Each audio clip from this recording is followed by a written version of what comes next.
नमस्कार साथियों, पीसीएस क्रांति यूट्यूब चैनल पर आप सभी का स्वागत है। नवंबर मंथ की क्रॉनिकल मैगजीन में आज हम लोग अपना अगला टॉपिक देखेंगे, अंतर्राष्ट्रीय घटनाक्रम। इसके पहले के जो महत्वपूर्ण टॉपिक थे, राष्ट्रीय घटनाक्रम, आर्थिकी और राज्य से संबंधित घटनाक्रम, जो कि इसमें 27 सितंबर तक के घटनाक्रम कवर किए गए, वहाँ तक हम लोग देख लिए हैं। अब हम लोग अंतर्राष्ट्रीय देखेंगे।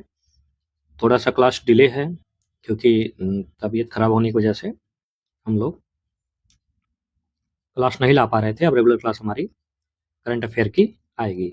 इसके बाद हम लोग दिसंबर मंथ की करंट अफेयर जो कि आ गई है, जिसमें 27 अक्टूबर तक के करंट अफेयर कवर किए गए हैं, उसको कवर करेंगे। चलिए हम लोग देखते हैं आज का अपना पहला टॉपिक। अंतर्राष्ट्रीय घटनाक्रम से पहला टॉपिक क्या है? अंतर्राष्ट्रीय में फ्रांस द्वारा फिलिस्तीन को राज्य के रूप में मान्यता दी गई है। 23 सितंबर 2025 को फ्रांस ने संयुक्त राष्ट्र में फिलिस्तीन को स्वतंत्र राज्य के रूप में मान्यता दी है। मान्यता देने वाले देश और कौन कौन से हैं? फ्रांस के साथ साथ यूके भी है, कनाडा है, ऑस्ट्रेलिया है और पुर्तगाल है। अमेरिका जो है अभी इसमें समर्थन नहीं दिया है। संयुक्त राष्ट्र स्थिति क्या है? फिलिस्तीन 2012 में गैर सदस्य पर्यवेक्षक राज्य है। पूर्ण सदस्यता हेतु सुरक्षा परिषद के 9 सदस्यों का समर्थन और 5 अस्थायी सदस्यों में से कोई वीटो नहीं होता है। पहली मान्यता कौन दिया था? तो अल्जीरिया ने कब दिया था? 15 नवंबर 1988 को। भारत ने कब दिया था? भारत ने भी 1988 में इसको मान्यता दी थी। फिलिस्तीन को कब? 1988 में।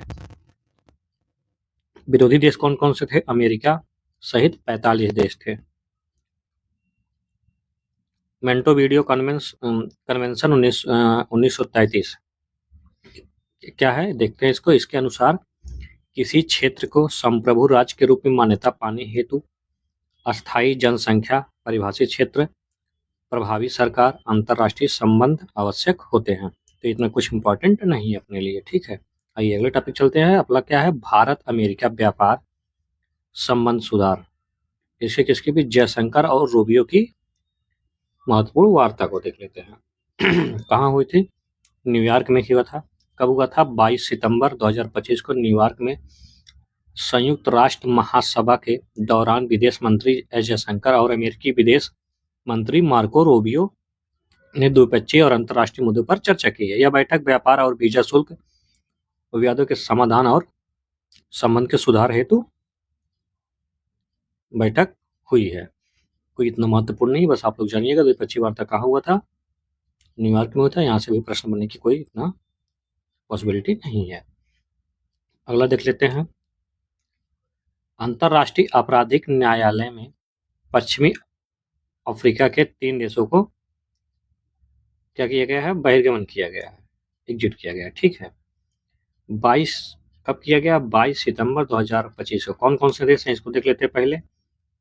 बुर्किना फासो, माली और नाइजर। याद रखिएगा, ये आपको सीक्वेंस लगा के देश का नाम बदल के आपसे प्रश्न पूछ सकता है कि अंतर्राष्ट्रीय व्यापारिक अपराध न्यायालय में पश्चिमी अफ्रीका के 3 देशों का बहिर्गमन हुआ है। तो 3 देश कौन कौन से हैं? बुर्किना फासो, माली और नाइजर ने अंतर्राष्ट्रीय आपराधिक न्यायालय में तत्काल बहिर्गमन की घोषणा की है। इसे नव औपचारिक दमन का उपकरण क्या किया गया है? बताया गया है। आईसीसी की स्थापना कब हुई थी?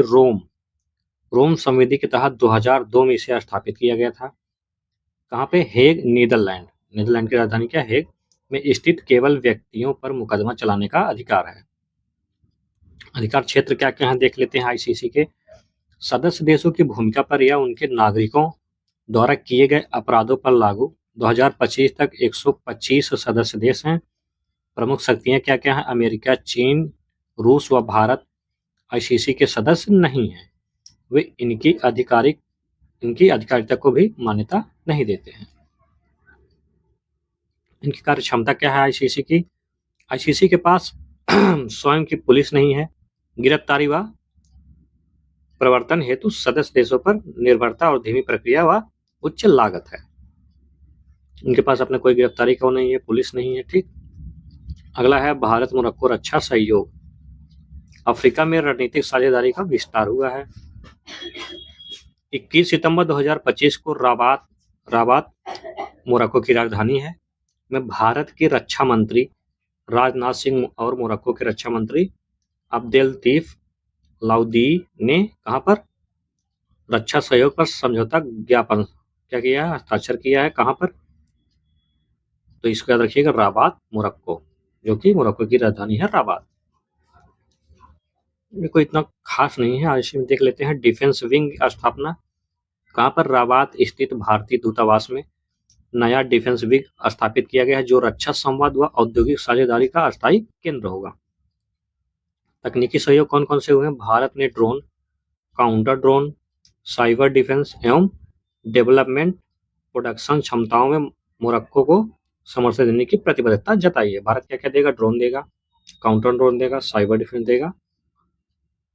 तो इसे आप साइंस टेक्नोलॉजी का मेंस प्रश्न आएगा तो वहाँ इसको आप एक्सपोर्ट इंपोर्ट वाले में, तो उसमें आप इसको ऐड कर सकते हैं। बाकी कुछ इसमें खास नहीं है।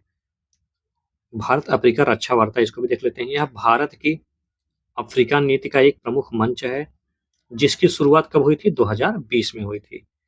इसका उद्देश्य भारत और अफ्रीका देशों के बीच रक्षा सहयोग को संस्थागत रूप देना है। इसको हम लोग पहले ही देख चुके हैं। ब्रिटेन, ऑस्ट्रेलिया, कनाडा नीति, फिलिस्तीन को मान्यता, तो हम पीछे देख चुके हैं। ठीक, अगला है H1 वीजा शुल्क में बदलाव। नए आवेदकों पर कितना?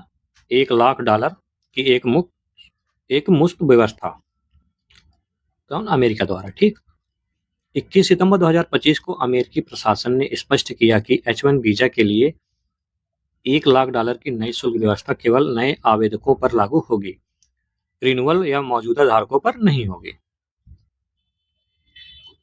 एक मुफ्त शुल्क क्या है? यह शुल्क केवल नए आवेदकों पर लागू होगी, मौजूदा वीजा धारकों पर पुनः प्रवेश पर शुल्क नहीं देना होगा।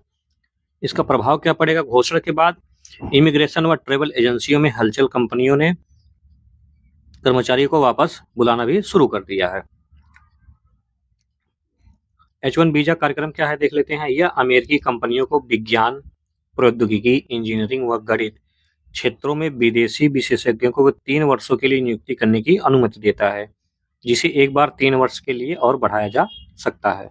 इसके किसके लिए देता है? विज्ञान के लिए, प्रौद्योगिकी, इंजीनियरिंग व गणित के लिए।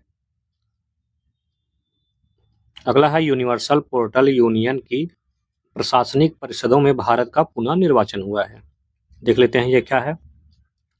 18 सितंबर 2025 को दुबई, संयुक्त राज्य अमीरात में आयोजित 28वें यूपीयू कांग्रेस, कहां पर? कांग्रेस में भारत को यूनिवर्सल पोस्टल यूनियन की काउंसिल ऑफ एडमिनिस्ट्रेशन व पोस्टल एप्लीकेशन क्या है, ऑपरेशन काउंसिलिंग में पुनः निर्वाचित किया गया है। सदस्यता वर्तमान में कितने सदस्य हैं? 127 देश हैं। भारत कितना? 1876 में इसका सदस्य हुआ था। मुख्यालय कहाँ है? वर्न में है, जो कि स्विट्जरलैंड में स्थित है। ठीक, याद रखिएगा इसका मुख्यालय आपसे पूछ सकता है। कितने सदस्य देश हैं? भारत इसमें कब जुड़ा था? बेसिक से आपसे यहाँ से प्रश्न पूछ सकता है स्टेटमेंट में। ठीक है, बाकी कुछ इतना खास इसमें है नहीं। देख लेते हैं अगला, संयुक्त राष्ट्र जेंडर स्नैपशॉट 2025 की रिपोर्ट। 18 सितंबर 2025 को न्यू एंड वुमेन व यूएन दिशा द्वारा जारी जेंडर स्नैपशॉट 2025 रिपोर्ट के अनुसार यदि तत्काल कार्रवाई नहीं की गई तो 2030 तक 351 मिलियन महिलाएं व बालिकाएं अत्यधिक गरीबी में रह सकती हैं। मुख्य तथ्य, इसके तथ्य देख लेते हैं क्या क्या है। महिला गरीबी दर 2020 में 10% पर स्थिर है। जलवायु परिवर्तन व संघर्ष की से जोखिम जो है बढ़ गया है। कार्यक्रम व प्रतिनिधि महिलाएं पुरुष की तुलना में 2.5 गुना अधिक समय घरेलू कार्य में लगाती हैं। विश्व स्तर पर संसद में 1/3 से कम सीटें महिलाओं के पास है। डिजिटल अंतर क्या क्या है? 2024 में पुरुषों के इंटरनेट पहुंच कितना? 70%, महिलाओं की कितना? 65%। अंतर समाप्त करने में 30 मिलियन महिलाएं गरीबी से बाहर आ सकती हैं। अगर इसका 5% का जो अंतर देख रहे हैं, अगर इसे समाप्त कर दिया जाए तो कितना? 30 मिलियन महिलाएं गरीबी से बाहर आ सकती हैं। वह वैश्विक जीडीपी का कितना? 1.5 ट्रिलियन डॉलर की वृद्धि की संभावना है। भारत की क्या स्थिति इसमें? 2023 में 37%, लोकसभा में महिला प्रतिनिधित्व 15%, और NSH 5 के अनुसार केवल 33% महिलाएं इंटरनेट का उपयोग करती हैं। NCRB 2022 में महिलाओं के विरुद्ध 4 लाख से अधिक अपराध दर्ज हैं। इसके NCRB के थ्रू अगर आप इसको जो है कहीं आपको मेंस में लिखना हो तो डाटा के लिए आप इसे देख सकते हैं। डाटा के लिए महत्वपूर्ण है, यहाँ से आप डाटा नोट डाउन कर सकते हैं, इसे आप PDF रख के पढ़ सकते हैं। और जो मेंस में आपसे महिला सशक्तिकरण या जेंडर गैप से कोई प्रश्न पूछता है, चाहे इससे हुआ, तो आप इस डाटा का यूज वहां पर कर सकते हैं। अगला है सऊदी अरब पाकिस्तान रक्षा समझौता। 18 सितंबर 2025 को पाकिस्तान ने सऊदी अरब के साथ स्ट्रेटेजिक म्यूचुअल डिफेंस एग्रीमेंट पर हस्ताक्षर किया है। किस पर किया है? स्ट्रेटेजिक म्यूचुअल डिफेंस एग्रीमेंट पर। यह होता क्या है? यह समझौता कतर में आयोजित आपात अरब मुस्लिम शिखर सम्मेलन के बाद हुआ है, जो इजराइल द्वारा हमास नेताओं पर हमले के बाद बुलाया गया था। इसका उद्देश्य क्या है? द्विपक्षीय रक्षा सहयोग को बढ़ावा और किसी भी आक्रामकता के विरुद्ध संयुक्त प्रतिरोध को सुदृढ़ करना है। भारत की क्या प्रतिक्रिया? भारत ने कहा कि वह इस विकास से अवगत है और राष्ट्रीय सुरक्षा और क्षेत्रीय स्थिरता के लिए इसके प्रभावों का अध्ययन करेगा। भारत और सऊदी का संबंध जो है ठीक ही है। 2023-24 में द्विपक्षीय व्यापार में कितना? 42.98 अरब डॉलर का जो है व्यापार भारत और सऊदी अरब के बीच हुआ है। ठीक, अगला स्ट्रेटेजिक म्यूचुअल डिफेंस एग्रीमेंट क्या होता है, इसको भी देख लीजिए। ठीक, जिसपे हस्ताक्षर किया है सऊदी अरब ने, किसके साथ? पाकिस्तान साथ। क्या है? यह ऐसा रक्षा समझौता होता है जिसमें दो देश किसी भी बाहरी आक्रमण को साझा खतरा मानते हैं और संयुक्त रूप से उसका प्रतिरोध करते हैं। जैसे नाटो था वैसे इनका भी है। ठीक, संयुक्त राष्ट्र में भारत द्वारा फिलिस्तीन राज्य मान्यता के पक्ष में मतदान। देख लेते हैं भारत की क्या प्रतिक्रिया। 12 सितंबर 2025 को भारत ने संयुक्त राष्ट्र महासभा में प्रस्तुत न्यूयॉर्क घोषणा के पक्ष में मतदान किया, जिसमें फिलिस्तीन के मुद्दे शांतिपूर्ण समाधान व दो राष्ट्र सिद्धांत को समर्थन दिया गया है। प्रस्ताव वितरण क्या है? फ्रांस द्वारा प्रस्तुत प्रस्ताव को 142 देशों ने समर्थन दिया, 10 देशों ने विरोध किया, 12 ने मतदान पर परहेज किया है। विरोधी देश कौन कौन से हैं? अर्जेंटीना, हंगरी, इजराइल और अमेरिका विरुद्ध में प्रस्ताव क्या किए हैं? मतदान किए हैं। भारत क्या किया है इसमें? भारत का समर्थन। भारत ने प्रस्ताव के पक्ष में मतदान कर दो राष्ट्र समाधानवान एक स्वतंत्र संप्रभु फिलिस्तीन राज्य की स्थापना का समर्थन किया है। भारत ने क्या किया है? प्रस्ताव के पक्ष में मतदान किया है। ठीक, भारत की भूमिका क्या है? भारत ने 1974 में PLO को मान्यता दी व 1988 में फिलिस्तीन को राज्य के रूप में स्वीकार किया। अगला है फ्रांस के नए प्रधानमंत्री सेबास्टियन लेकोर्नु। क्या नाम है? सेबास्टियन लेकोर्नु ने पदभार ग्रहण किया है। इसको याद रखिएगा। और इसमें कुछ इतना इंपॉर्टेंट नहीं है। क्या इंपॉर्टेंट है इसमें? इनका प्रधानमंत्री का नाम फ्रांस के। और इसमें थोड़ा देख लीजिएगा कि कभी कभी कंपेयर भी पूछ लेता है, जैसे उनका संवैधानिक ढांचा क्या है, प्रधानमंत्री की नियुक्ति कैसे होती है, तो भारत में कैसे होती है, कभी कभी कंपेयर भी पूछ लेता है। ठीक, तो संवैधानिक ढांचा देख लेते हैं। फ्रांस 1958 में 5वीं गणराज्य की संविधान व्यवस्था के तहत अर्धराष्ट्रपति प्रणाली अपनाता है। देखिए ये शब्द याद रखिएगा, कभी कभी आपसे सीधे स्टेटमेंट में पूछ सकता है कि फ्रांस गणराज्य के संविधान के तहत अर्धराष्ट्रपति प्रणाली अपनाता है, जिसमें राष्ट्रपति व प्रधानमंत्री के बीच शक्तियों का विभाजन होता है। प्रधानमंत्री की नियुक्ति कैसे होती है? अनुच्छेद 8 के तहत राष्ट्रपति प्रधानमंत्री नियुक्त करता है, परंतु उसे नेशनल असेंबली का समर्थन प्राप्त होना आवश्यक होता है। विश्वास मत का क्या कैसे होता है? अनुच्छेद 49 के अनुसार नेशनल असेंबली प्रधानमंत्री को विश्वास मत के माध्यम से पदच्युत कर सकता है।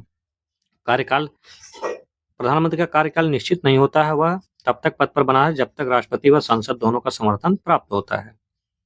विधानमंडल संरचना क्या है? फ्रांस की द्विसदनी, याद रखिएगा, फ्रांस कौन सी? 2 सदनी सदन में नेशनल असेंबली, 2 सदनी व्यवस्था है वहां पे।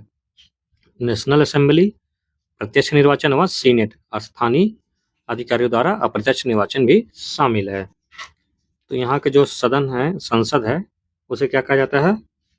फ्रैंकेस, पार्लियामेंट फ्रैंकेस। ठीक, ये इसमें देखिए कुछ इसमें महत्वपूर्ण तथ्य हैं, आपके लिए इंपॉर्टेंट है, इसे आप यहाँ से आपको बेसिक से प्रश्न पूछ सकता है। ठीक, अगला है नेपाल में हिंसक प्रदर्शन के बीच प्रधानमंत्री ओली का इस्तीफा और कार्की की नियुक्ति। तो ये आप लोग देखिए होंगे, काफी चर्चा में रहा है, इसमें कुछ इतना महत्वपूर्ण नहीं है। बस इसमें याद रखिएगा, सुशीला कुर्की की नियुक्ति 12 सितंबर 2025 को नेपाल के राष्ट्रपति रामचंद्र पौडेला ने पूर्व मुख्य न्यायाधीश सुशीला कार्की को देश की पहली महिला प्रधानमंत्री नियुक्त किया है। याद रखिएगा, ये आपसे फैक्ट में पूछ सकता है कि नेपाल की पहली महिला प्रधानमंत्री का नाम क्या है। ठीक, तो सुशीला कार्की। अगला है ब्रिक्स वर्चुअल शिखर सम्मेलन, कहां पर? 8 सितंबर 2025 को ब्राजील की पहल पर ब्रिक्स वर्चुअल शिखर सम्मेलन आयोजित हुआ, जिसकी पृष्ठभूमि भारत व ब्राजील पर अमेरिका द्वारा 50% टैरिफ लगाए जाने की रही। भारत का क्या रुख? भारत ने गैर भेदभाव पूर्ण व नियम आधारित अंतर्राष्ट्रीय व्यापार प्रणाली की रचना व लचीली आपूर्ति श्रृंखला की आवश्यकता पर बल दिया है। ब्रिक्स का विस्तार मिस्र, इथोपिया, ईरान, इंडोनेशिया, सऊदी अरब व यूएई नए पूर्ण सदस्य बने हैं। कौन कौन से देश बने हैं? याद रखिएगा, मिस्र बना है, इथोपिया बना है, ईरान बना है, इंडोनेशिया बना है, सऊदी अरब बना है व यूएई नए पूर्ण सदस्य बने हैं। अब सामूहिक वैश्विक जीडीपी का कितना? 40% जनसंख्या का कितना हो गया बढ़ के? 49.5%। व्यापार का 26% प्रतिनिधित्व करता है ब्रिक्स। ठीक, भारत का क्या हित है? भारत ने को राजनीतिक स्वायत्ता, मध्य पूर्व में पहुंच, वैश्विक दक्षिण की नेतृत्व भूमिका व चीन के प्रभुत्व को संतुलित करने का अवसर जो है भारत को मिलेगा। अगला है भारत ईरान रणनीतिक वार्ता, चाबहार बंदरगाह और क्षेत्रीय सहयोग पर बल। 7 सितंबर 2025 को भारत के राष्ट्रीय सुरक्षा सलाहकार अजीत डोभाल व ईरानी समकक्ष अली अकबर अहमद दियान से फोन पर चाबहार बंदरगाह परियोजना और क्षेत्रीय सहयोग पर चर्चा की गई है। चाबहार अनुबंध क्या हुआ है? मई 2024 में भारत ने ईरान के साथ 10 वर्षीय अनुबंध किया। शहीद बेहेश्ती टर्मिनल, ये नाम याद रखिएगा, शहीद बेहेश्ती टर्मिनल भारत को अफगानिस्तान व मध्य एशिया तक पहुंच को बाईपास कर सीधी पहुंच देता है। ठीक है, इसका इतना याद रखिएगा कि चाबहार पे भी जो चर्चा हुई है, रणनीतिक महत्व क्या होगा? तो चीन की जो निवेश की कमी है के बीच जो है चाबहार क्षेत्रीय ट्रांजिट हब, देखिए सीपीईए व वीआरआई में चीन निवेश की कमी के बीच चाबहार क्षेत्रीय ट्रांजिट हब के रूप में उभरा और पाकिस्तान को भी प्रभाव से सीमित रखा। एनएसए ने अंतरराष्ट्रीय उत्तर दक्षिण परिवहन गलियारे को गति देने, व्यापार व ऊर्जा स्थिरता पर भी सहयोग विस्तार पर बल दिया है। शांति व संतुलन, दोनों नेताओं ने रणनीतिक परियोजनाओं को शीघ्र पूरा व व्यापारिक संबंध को मजबूत करने पर सहमत जताई है। तो आज के लिए इतना ही, मिलते हैं अगली क्लास में विज्ञान एवं प्रौद्योगिकी के साथ। तब तक आप लोग देखिए, और इसका अगर आपको पीडीएफ चाहिए तो इसके लिए आपको हमारे टेलीग्राम चैनल ज्वाइन करिए, वहाँ आपको इसका पीडीएफ मिल जाएगा, या आप पर्सनल मैसेज करके भी, व्हाट्सएप करके भी आपको पीडीएफ प्रोवाइड करा दिया जाएगा। तो चैनल को सब्सक्राइब करें, लाइक करें और शेयर करें। मिलते हैं अगले क्लास में, धन्यवाद।